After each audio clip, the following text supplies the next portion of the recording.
What's up, y'all? Season 5, let's go.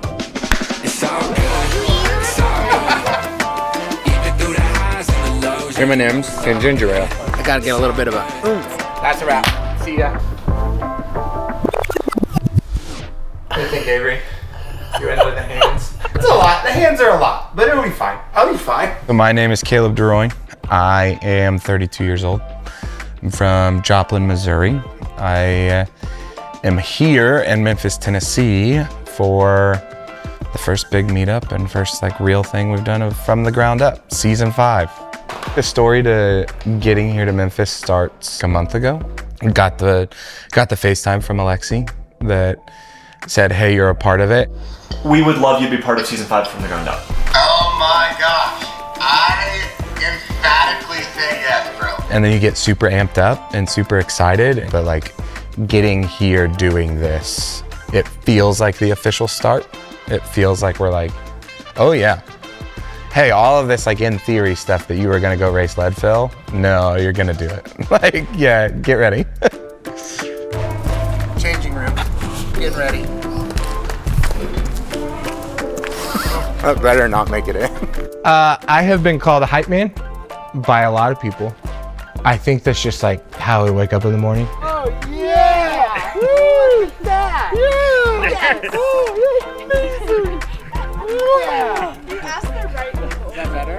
Yeah. Yeah, I'm just ready to have fun. I'm ready for people to have fun with me. I'm ready to try and ensure everyone around me has their best day ever. Caleb's gonna give us everything we ever need out of him. And I mean that in the best way.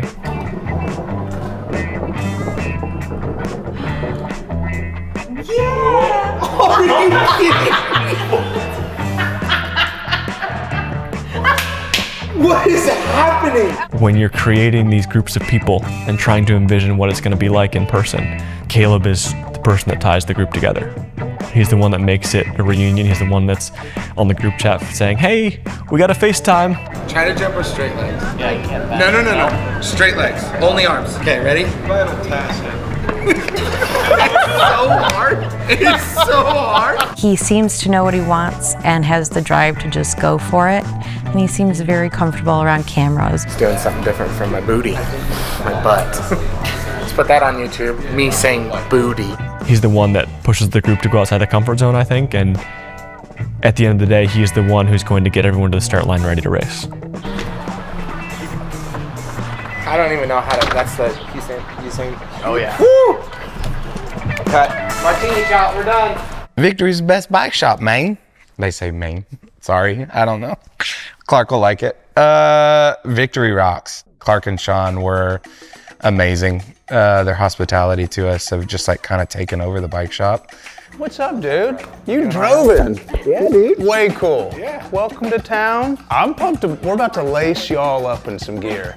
And this is a perfect day to ride. What is Victory Bicycle Studio? Well, I like starting out with, I always say, more than just a bike shop. We have spin classes during the week. We have weekend group rides. We have community clinics during the week. We have so much going on. Our agenda here is to get you hooked on cycling. If I can get you half as hooked as me, I got you. And we get our bikes, finally. I'm really excited. I'm trying to like play it cool and not act as excited as I am. Today was super good. I actually got my bike. My bike was held up by the FedEx police officers. All right, you got to state your name, man. You're saving the day. Check it out. If you'll get that straight to that. One thing's different this year. Let's out the gate the bikes, right? The bikes are different. It's a mountain bike race. Look, understand that my attitude when putting out a bike brand is not going and signing the best and fastest riders. I'm so pumped to launch this brand. Here's real individuals riding and racing on these bikes. We're about to do some skills, baby. I'm about to be a pro at these bike things. It's gonna be nuts. Yeah, Alexey, better watch out. I'm coming for the top. We were learning a lot, especially like out at the skills park, because it was humbling. Great elbows. Good.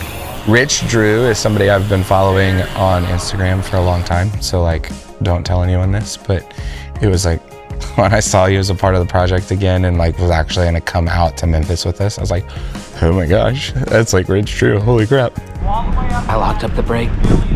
Rich told me not to do that. Alright, good. Beat. Memphis is hot, but we did a lot of fun stuff today. Feel more confident on the bike. I got a bike, look at that. Oh, watch out. I think I've already chipped some paint off of it, so it's for sure my bike now.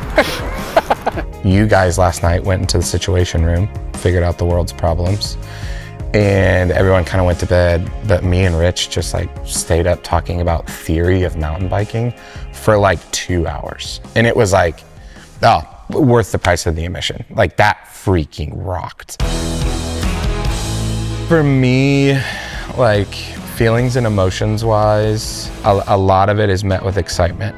Oh my goodness, I get a new bike. Oh my goodness, like it's like Christmas when Alexey just walks in and it's just like handing you stuff. And it's like, hey, here's this from this person. Here's this from this company. So we got some sunglasses and a helmet.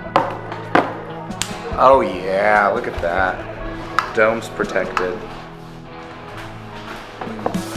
That's so silly. I think where I'm at the end of day 2, before we kind of wrap up tomorrow morning and go home, is I'm kind of chomping at the bit, y'all. Like I'm ready to freaking go.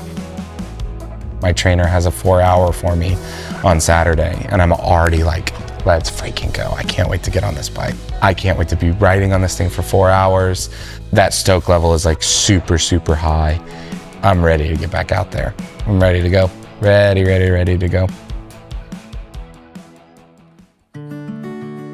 Family life as a kid was great. We had a fairly normal life in the suburbs of OKC. I think as a kid, I was really active because I hated sitting still. So whether that be I was playing baseball or football or basketball or running around my neighborhood or riding a bike for hours or going on vacation to like hike, I just was always wanting to get into something. I would get up every morning. Like I think of the summertime, I would get up every morning, hop on my bike, and I would not be back for like 9 hours. Biking as a kid was like freedom that I had never had before, and it's kind of stayed the same my whole life. Like it's the way I kind of still see it. Fatherhood has taught me so far that every choice I make matters. Ready to rock? Yeah. Super chill. We have baby donkeys. Can you show? Chickens. Nope. Okay. Too much. When I choose to show my son that it's okay to sit on the couch for 6 hours and watch TV, that matters. When I choose to like go out and be active and ride a bike and have him come alongside for the first 100 feet or whatever because he's on a strider, like it matters. Do they keep getting bigger? Yeah. The brown one, the top one is pudding. That's pudding. The legacy I think about often of like, what am I building in the DeRoyne name, and who will, like, what man will my son become because of the things that I've either consciously or unconsciously taught him. I've always dealt with general anxiety disorder. As a kid, it was just like, oh, Caleb, he has big emotions. And now as an adult, I'm like, oh yeah, it's because I was anxious about everything. And so a lot of my hardships have been in times and spaces when my mental health is not in check. I've hit some pretty low lows. So in 2023, when I first applied for From the Ground Up, I was in a space that I probably would say is the lowest point that I've ever been mentally. Not necessarily having written out the plan, but being, I think my therapist calls it suicidal ideology. Of just like thinking about it, like what would happen, thinking through the lens of other people of like what would happen if I wasn't here. And constantly coming back to the same refrain that like life would probably be, it'd be hard for a bit, but it'd probably be easier for everyone if I wasn't around. I run really, really hot and things are a 10 or they can be a 0. All right, let's go. I think for me during that year, they were bottomed out. They were a 0. And that's when my brother-in-law we were out in Colorado and he was like, hey, do you want to go mountain biking? And I was like, I'll try it out. And I sucked at it, fell into a creek. But it was the first time that like I did something and I was like, I suck at this, but I really enjoy it. Typically I didn't like things that I wasn't good at. And I started to like piece by piece find that like I have this outlet. I hadn't been active, I didn't want to do anything, but here was this one outlet that like I was allowed to suck at. That I had no expectations going in. Like if I missed the wrong turn or I fell on a hill, I wasn't disappointed in myself. And it was the first time that like I wasn't disappointed in myself in a long time, and I didn't know what that felt like. So I was kind of addicted to this cycling thing. I know it's dramatic to say that like cycling saved my life, but I actually don't know if I'd be here if I never got on a bike for the first time.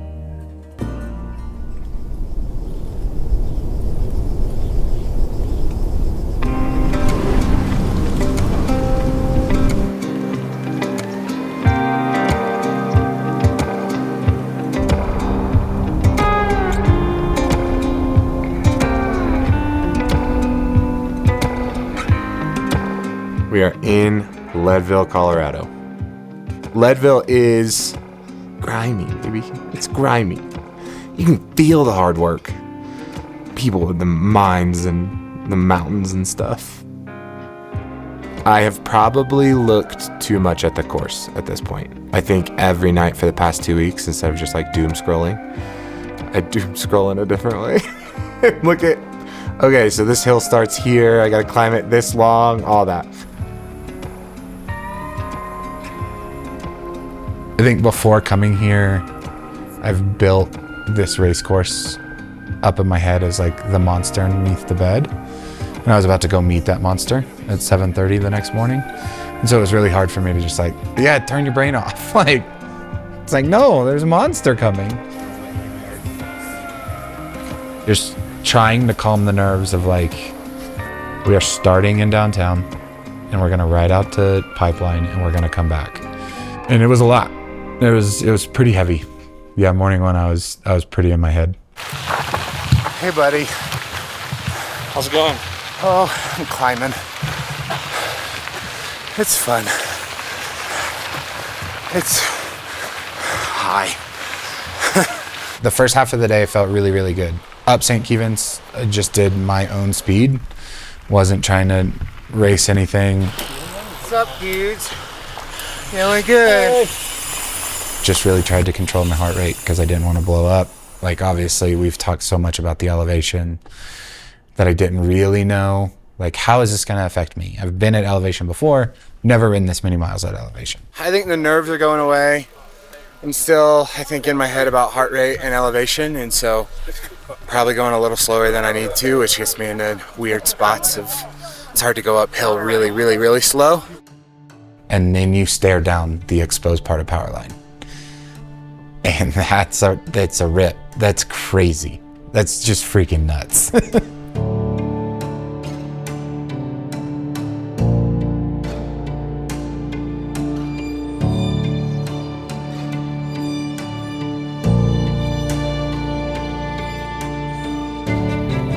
But I didn't let myself think about it for too long. And I just went nose down, got in position, and I just ripped. This felt a little more flowy, felt a little more like I could ride my speed and like pump up some speed, and like it was fun. Like down Powerline was fun. I got most of the way down. Yeah, probably wasn't braking right, probably was throttling my back brake too much. Whatever happened, my wheel caught a rut, my front wheel caught a rut, and I slid out.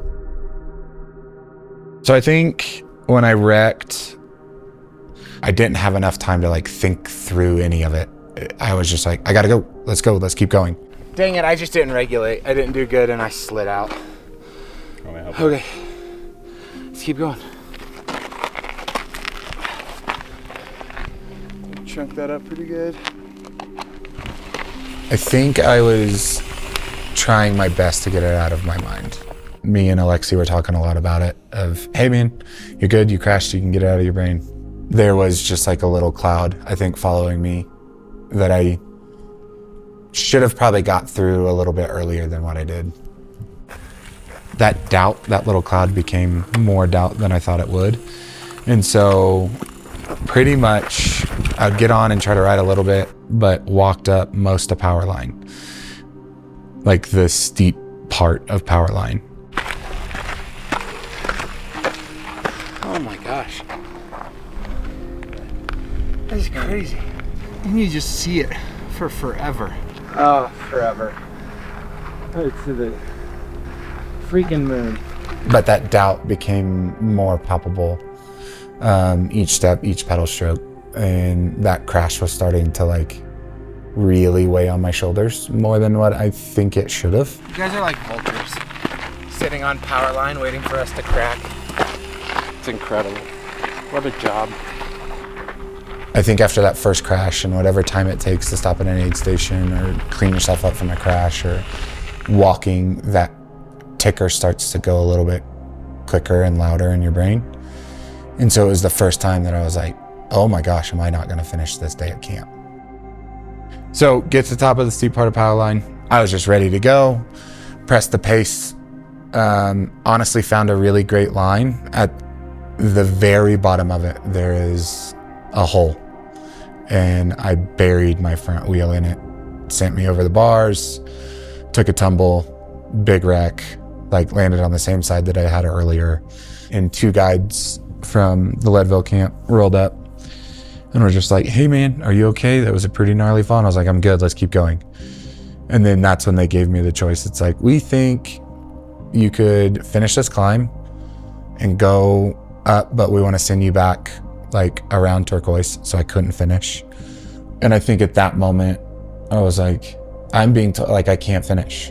And I was,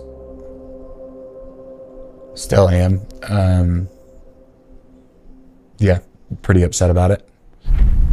I wrecked again. A guide saw it and was like, bro, you did great, but you should turn around. So, cool. So,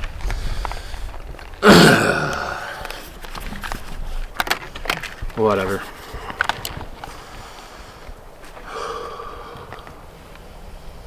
Sucks. Once I got to the bottom of power line, I sat on the road or on the side of the road there for a minute.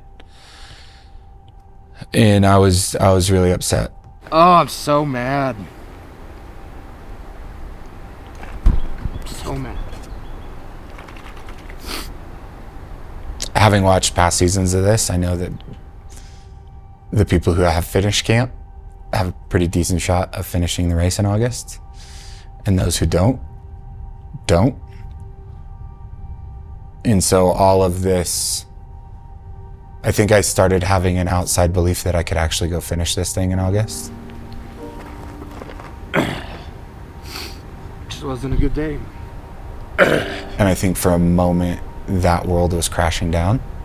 Why did I do this? Why am I taking my time away from all of my regular life to like come chase this crazy goal if I have no shot of actually finishing?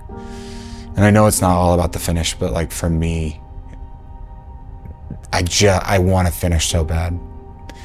And so you crash out of day 1 of camp, you know, like I didn't finish. Survey says you don't finish camp, you can't finish the race. 36 miles today. So not complete.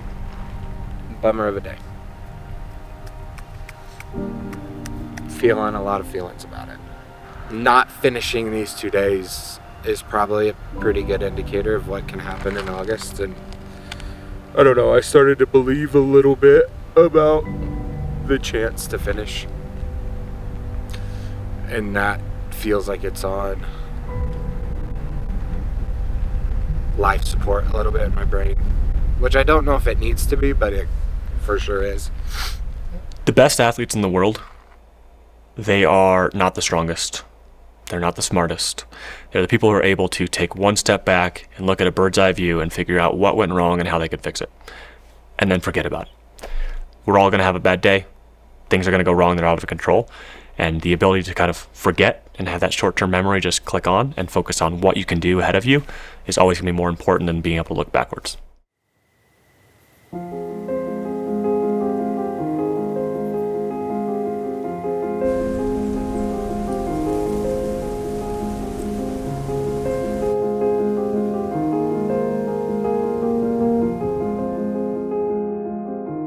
New day. Here we go. Pipeline to Columbine and back. So like the iconic climb. Yeah, I was ready. I came in this morning ready, ready to ride my bike. I was ready to not stop until literally somebody pulled me off my bike.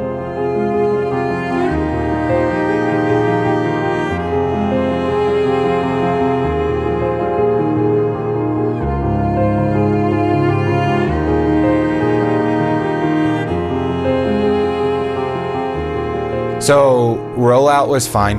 Like I was tight this morning. I was really, really tight. And then you're just like, you blink and you're on the climb to Columbine. Like, there's not a sign that says, hey, get ready. Hey, be prepared. Things are about to happen. You're just on it and you're just going forever. But around every turn, it's just more uphill. And then you go up here and you're like, okay. And then you make another turn and it's still uphill. There's never flats out. It just is uphill all the time for hours.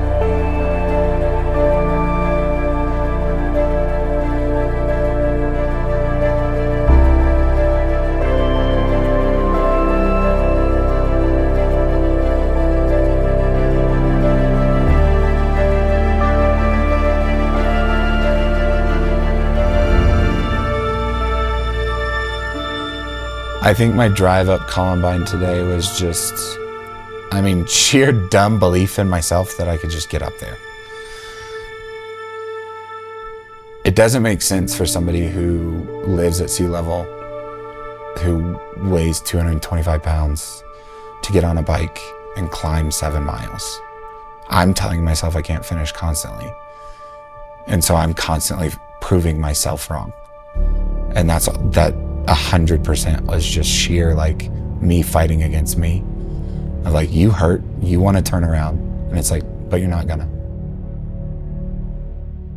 Leadville is death by 1,000 cuts with 3 really severe stab wounds. Hey, here's a stab.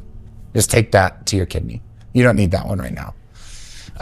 You have 3 stabs and 1,000 paper cuts. I don't know how people do it. I don't know how they live. Just crazy. This course is freaking insane.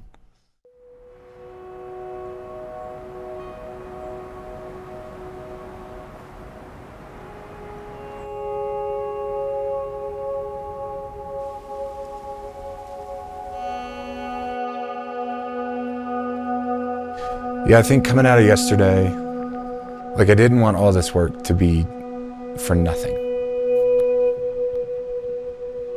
And by and large, finishing today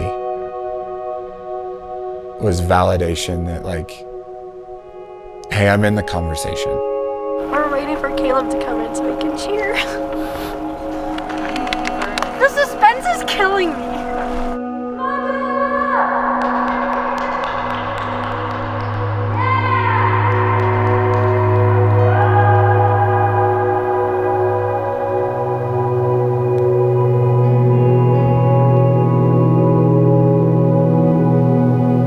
Share my story about like the mental health thing and like being okay and not disappointed in myself, but it's still there. And when I've signed up for this thing and you put so many hours and so much time away from like your family and saying no to so many things just so you can go ride a bike, I needed to be validated somewhere. And I think finishing today, the monster of the climb, I think I got that validation I was looking for. I think to finish the Leadville 100,